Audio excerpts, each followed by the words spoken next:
මිනිස්සු ඕන එකක් කියපුවාවේ. ඔයා ධර්මය අහලා හිත ගොඩාක් පහදවා ගන්න. ඔයාට ලොකු දෙයක් කරගන්න බැරුව ඇති. එක දිගට භාවනා කරන ඒවා. ඊළඟට සමාජයට ඔයාට අභිධර්මයේ තේරෙන්නේ නැතුව ඇති. පංච උපාදානස්කන්ධේ පටිච්චසමුපාද ගැන කිව්වට ලොකුවට තේරෙන්නේ නැතුව ඇති. ඔයා සමහරවිට ලොකුවට ඔයා ඉගෙන ගන්නත් නැතුව ඇති.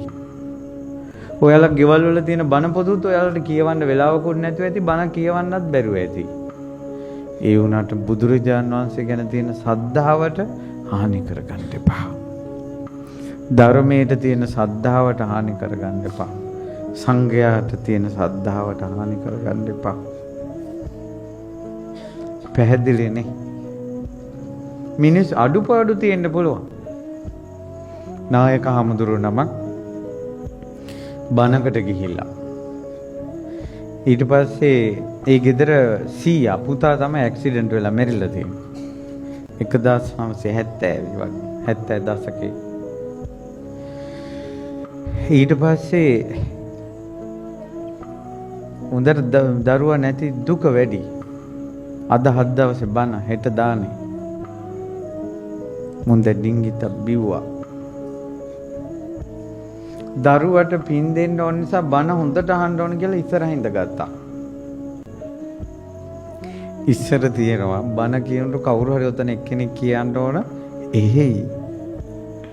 අපේ පැත්තේ කියන්නේ උගුල්පත් දෙනවා කියලා. මෙහි මොකද්ද කියන වචනේ? ඈ? එහෙම වචනයක් නැහැ. නමුත් දැකලා තියෙනවද? ඔව්. ඉස්සරහ කෙනෙක් ඉඳලා එහෙයි. එයාගේ වැඩේ එහෙයි කියන එක තමයි. දැන් අර නායක හඳුරෝ බණ කියන්නේ අර එහෙයි කියනවා. දැන් මේක මේ හඳුරන්න වදයක්. ඊට පස්සේ උපාසක මහත්තයා නවත්තන්න ඕන එහෙයි කිව්වා. ඒ තමයි එක දිගට එහෙයි යනවා. ඊට පස්සේ දෙතුන් පාරක් කිව්ව ඇහුවේ නෑ. හඳුරන්න තරහ ගියා. හඳුර මයික් එකෙන් කිව්වා මගේ පන්සල මං හෙට දානෙට සංඝයා වඩම්මන්නේ දැන් බණත් නතර කරනවා. ඉදිරියට බණ කියන්න ඕනි නම් හෙට දානෙට සංඝයා වඩම්මන්න ඕනි නම් මේකා ගස් බැඳපන්. ඒ හඳුරු හරිසර අර ගොල්ලෝ ටිකම ඇවිල්ලා ඉස්සරහ කොස් ගහක බැන්නා. දැන් අරයා බයිනෝ අපේ ගොල්ලට පින් දෙන්න දෙන්නේ නැහැ කියලා. හඳුරු යනකල් ගහක බැඳලා තිබ්බා. පව්වද උදේ සංඝයා ධාතු කරඬු අරන් මේනව දානෙට. අර මිනිස්සයා සුදු ඇඳගෙන සුදුරිද්ද අතීතයක් න ධාතු කරඬු ගන්න බලාගෙන ඉන්නවා. මිනිස්සයා බිව් එක පැත්තක තියන්නකෝ.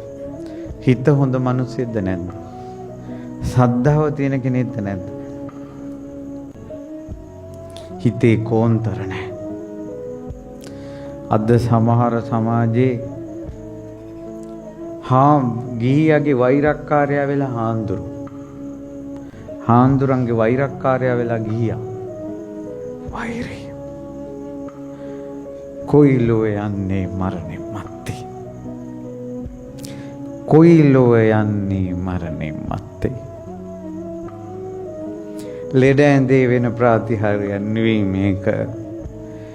මැරෙනකොට වෙන ප්‍රාතිහාර්යයක් නෙවෙයි මේක. ජීවත් වෙලා ඉන්න කාලේ හොඳට ඉන්නකොටයි සුගතිය හැදෙන්නේ.